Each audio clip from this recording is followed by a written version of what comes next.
Gracias por continuar con nosotros desde sus casas. En nuestro programa de hoy, las drogas y aún tiempo para vivir. La vida hay que valorarla, hay que apreciarla, hay que amarla. Es un don que tenemos y que debemos de hacer uso de ella de la mejor conveniencia para cada uno de nosotros. ¿Por qué prohibir? ¿Por qué restarle a todas esas cosas hermosas que usted puede disfrutar en unión de todos los que lo rodean? Por eso hoy me rodeo de personas profesionales en el área, inteligentes, que tratan a diario con personas con este tipo de problemas y que honran a 40 y más para llevarles a ustedes un mensaje de vida. Tenemos con nosotros a Carmen Virginia, quienes ustedes conocen de más, que es parte de 40 y más. Y tendremos también al doctor Johnson, como le mencionara anteriormente, quien es psiquiatra y director clínico de la Fundación Fénix. Bienvenida, amiga, ¿cómo estás? Bien, felicidades. Igual. Otra vez. Estamos aquí celebrando esta semana aniversario de la mujer. Claro. Digo, las mujeres el año entero. Claro, pero hay un día. Claro que hay sí. un día. Dedicados a nosotros en especial. especial. Todos los días celebramos la amistad, pero hay un día que celebramos en grande la amistad, por ejemplo, que es el 14 de febrero. Entonces hoy, el día de marzo, el 8 de marzo, es el Día Internacional de la Mujer. Claro. Mira, Carmen Virginia, nosotros vamos a tocar un tema un poquito triste desde mi óptica en el día de hoy. Siempre tratamos de llevar los problemas, pero también las soluciones. Y tú eres muy buena en eso. Tú manejas con una tranquilidad temas tan difíciles como esto, que inclusive me incentivan a poder seguir haciéndolo y llevándolo a todos esos televidentes como debería de ser. Carmen Virginia, las drogas. Mira, es un tema, yo diría que más que triste, es un tema complejo. Y yo creo que así mismo como hay especialidades y como hay personas que tratamos diferentes aspectos del ser humano, las drogas es parte de toda esa complejidad en la que se mete el ser humano. Entonces, ¿qué mejor para eso? Que nos hable una persona dentro del área especialista en tratar con este tipo de situaciones, como es el doctor y amigo Rafael Johnson. Pero excelente. Entonces yo creo que más que nada quiero dar la bienvenida a nuestro amigo y colega Rafael Johnson y que un poquito nos hable sobre esta situación que de repente la vemos muy lejana, pensando que eso no nos va a tocar o que no conocemos a nadie en situaciones de repente hasta paupérrimas en ese sentido. Así es. Y están bastante cerca y tenemos muchas personas con esas situaciones. Es un tema a veces un poco tabú, donde no se habla abiertamente y de repente la persona tiene que tocar fondo para que todo el que está a su alrededor, no que no se dé cuenta, porque ya se ha dado cuenta, es que tome acción. Pero yo quiero pasarle la palabra a Johnson y que nos hable un poquito de este fenómeno, de este consumo que a veces pensamos que no es tanto, que a veces vemos las estadísticas y pensamos que se exagera. Háblanos un poquito, Johnson, y bienvenido. Gracias. Gracias a ambas. Me siento muy bien. No. Me siento muy bien. La honrada o los honrados somos nosotros en 40 y más de que usted tome de su apreciado tiempo para compartir con nosotros en esta tarde. Una vez más, gracias, doctor Johnson. El tema, como decía Carmen, es complejo, muy complejo, porque abarcan múltiples variables.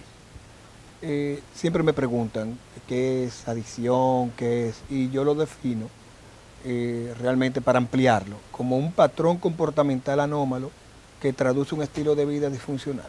Fíjense que yo no mencioné drogas, alcohol, juego, no mencioné nada, lo que no realmente... Exacto. Y lo dejo así porque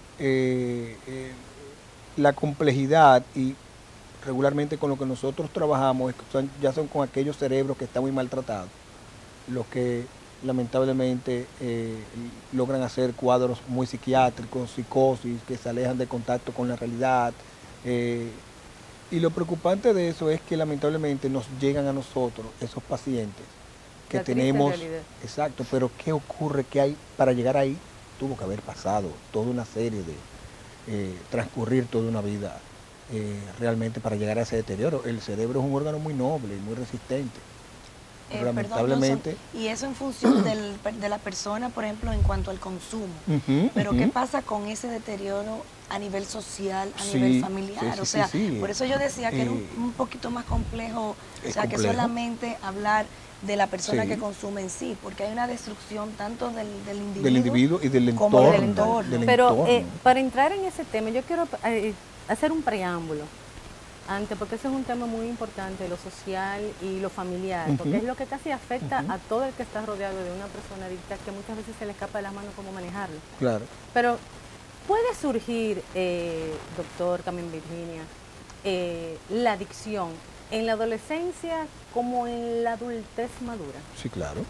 O sea, el que fue adicto en la adolescencia no tiene que ser necesariamente un adicto en la adultez, o por lo contrario. Si usted no fue adicto en la adolescencia, puede en la adultez caer en la adicción. Hay un corolario biológico, que es que la enfermedad de la adicción, el 50% es genética. Ahora bien, muy buena la pregunta de que si existe la posibilidad de desarrollar la enfermedad después de los 40. Sí. Y existe la posibilidad para desarrollarla después de los 50, de los 60. De los 60, exacto. Todo esto gira alrededor de múltiples variables, por ejemplo, estresores, donde nosotros vemos que existe una primaria génesis después de los 40 de desarrollar la enfermedad, cuando existen estresores significativos, divorcios, cuando existen pérdida de trabajos, pérdida de hijos, exactamente, las alegrías y las penas también, pérdida de padre cuando hay una simbiosis muy fuerte, y el júbilo, la alegría o una pena muy fuerte también puede llevar en algún momento determinado a una persona a caer en un tipo de adicción. Inclusive realmente en muchas ocasiones cuando lo recibimos a los 40 era porque venía acumulándose ya de atrás. Por ejemplo, un abusador de alcohol, imaginémonos el cuadro de un individuo tomador de fines de semana. De repente era viernes sábado, exacto, trago social era viernes sábado, pero ese fue el esquema de repente de su juventud. Ingresa a su actividad laboral, su desarrollo, su nivel previo de funcionamiento, proyecto de vida, pero el individuo de repente también coloca los jueves en la actividad. Pero resulta que los jueves tampoco es suficiente y coloca los miércoles. Y resulta que de los 7 días a la semana hay 2 que no, exacto. Y solamente hay 2 o 1 que no bebe. Exactamente. Cuando te llega, porque el individuo te llega entre comillas funcional, porque la funcionabilidad siempre lo medimos con relación específicamente a la producción laboral. ¿Y eso se considera, escúchame doctor, alcohólico una persona que bebe, por ejemplo, 5 días a la semana? Es que el problema no es cantidad, el asunto es funcionabilidad. Donde nosotros nos escudamos mucho, en que yo conozco muchos alcohólicos, por utilizar el alcohol como sustancia, muchos alcohólicos laboralmente funcional, pero lamentablemente un desastre en la familia. Cuando digo desastre, es que es una figura muy ausente.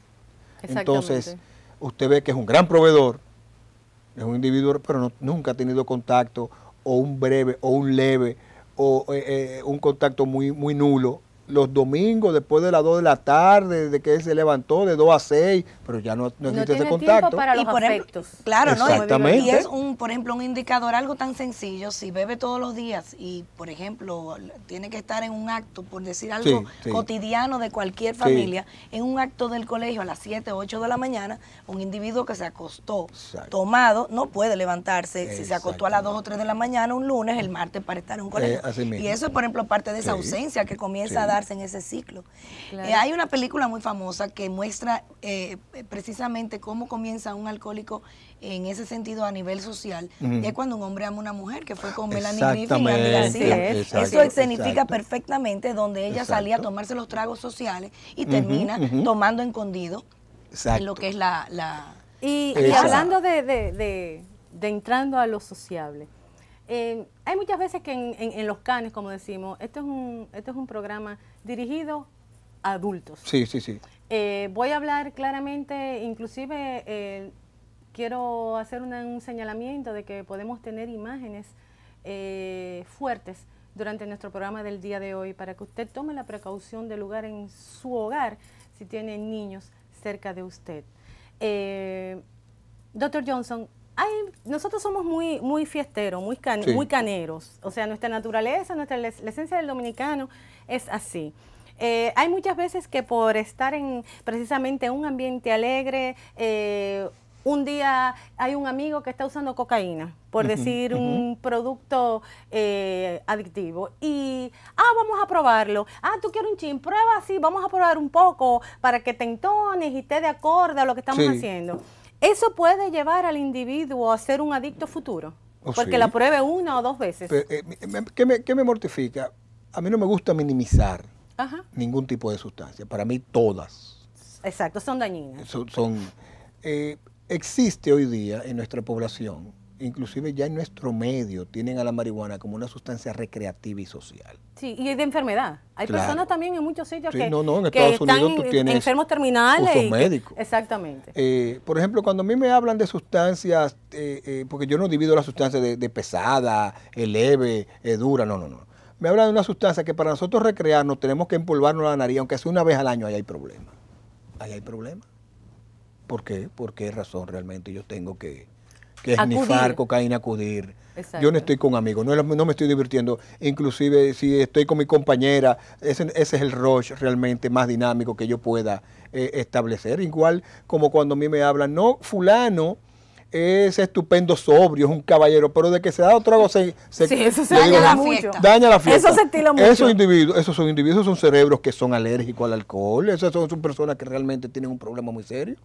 Hay que ver cómo van a la consulta y me refieren, no, yo soy mi marido, sobrio es una dama, mira, ahora dale 2 tragos para que tú veas. Ahí es que está el problema, en los 2 tragos, no que se lo tome, sino en los 2 tragos. Porque ¿por qué varía tanto la personalidad? Precisamente por eso, porque el alcohol, la sustancia, pero específicamente el alcohol es realmente un inhibidor del sistema nervioso central, o sea, el individuo, al ser ese inhibidor, o sea, el individuo en dosis baja, tú ves que uno presenta una serie de características sumamente, el que no habla, el que no baila, pero ese individuo, o el cerebro, porque el cerebro es una enfermedad cerebral, quiere seguir prolongando ese bienestar con una salida, porque ese mecanismo, ese sistema de recompensa, la verdad, tiene un sentido biológico. Señores, el cerebro está diseñado para recibir placer, no está para realmente recibir angustia. El cerebro con la angustia y el dolor lo que hace es tratar de enmascararla, pero el cerebro lo que le gusta es que le den placer. Entonces, doctor, eso es cierto,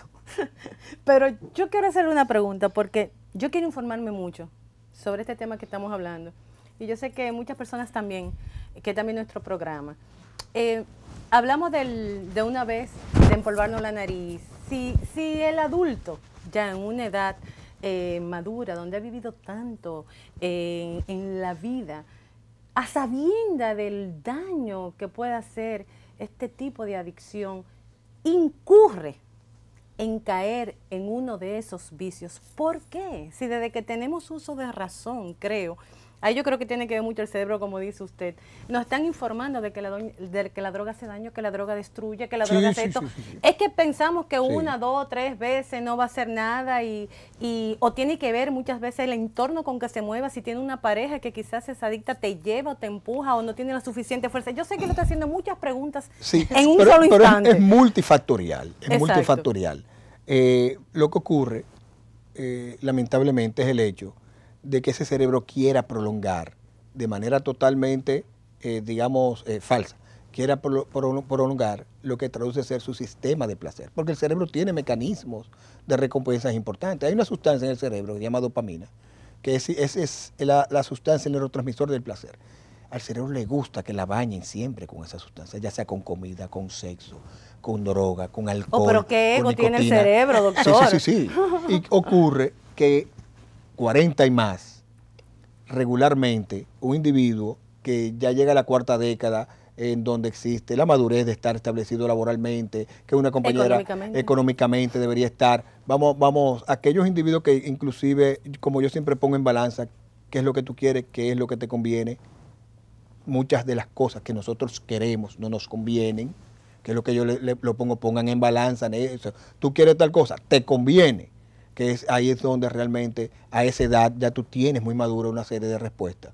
Cuando tú ves que esos de 40 y más, que lamentablemente esos individuos que todavía quieren seguir prolongando esa fiesta, tú dices, aquí nosotros tenemos un problema, porque llega un momento en la evolución de cada uno de estos individuos, el cerebro te madura hasta los 20 años, 18, 19, 20 años, en donde yo siempre he dicho que de los 20 a los 30 años es un pestañear de ojos y de los 30 en adelante los años se fueron. Así mismo es. Pero ya a los 40 años ya ese cerebro no va a responder con la misma agilidad con que respondía 20 años atrás. Claro. Ese es un cerebro inclusive con mucha vulnerabilidad. Si uno ve las gráficas, el grupo etario más frágil y vulnerable para desarrollar las adicciones es verdad que es la adolescencia, pero existe un pico, un segundo pico, no tan alto como el de la adolescencia, entre 17 y 25. Existe un pico significativo que es después de los 40, donde uno puede tener también una nueva ola de ingreso de sustancias. De nuevo. Y eso pudiera deberse, Johnson, de repente se me ocurre pensar, el motivo por el cual uno de 40, en esa etapa más vulnerable, poniendo el homólogo de la adolescencia, sí. que hay un buscar, hay una incógnita, Claro. hay un querer saber. Respuesta que no la busqué, que no hice antes, pero pudiera haber algo de frustraciones, o sea. Necesidad no cubierta. Me empuja el alcohol, me empuja la droga, mi mujer me dejó, mi hijo se murió, mi esposo. Y ese es un cerebro que lo que quiere, ¿qué es lo que quiere? Evadir la realidad, anestesiarse. Y el cerebro de los del 40 y más, ¿qué es lo que procura regularmente? Anestesiarse más, no ponerse en contacto con el entorno. ¿Por qué? Porque a esa edad ya uno quiere una serie de responsabilidades, una serie. No es lo mismo, el cerebro de un muchacho lo 20 que está recibiendo todavía muchísimos beneficios y está becado. Muchas informaciones. Exacto, mucho. Claro, que el cerebro de un 40. Que tiene que funcionar de otra forma. Exactamente, que tiene que funcionar en base a una serie de códigos de responsabilidad, asumir toda una serie, e inclusive ser madre, ser padre a los 40 años, con hijos entrando ya en adultez joven o en la adolescencia. Señores, eso es un importante rol que tiene que cubrir. Y llega, sí, no es fácil. Por eso es que sustancias a los 40 años tienen un proceso de hasta afrodisíaco. Ay, doctor, pero espérese, vamos quedando con esa palabrita, que yo me tengo que ir a una pausa comercial. Sí. Pero ese es un tema que tenemos que entrar un poquito más de tratarlo por encimita. Señores, regresamos en breve con nuestro tema del día. Aún hay tiempo para vivir. Quédese con nosotros.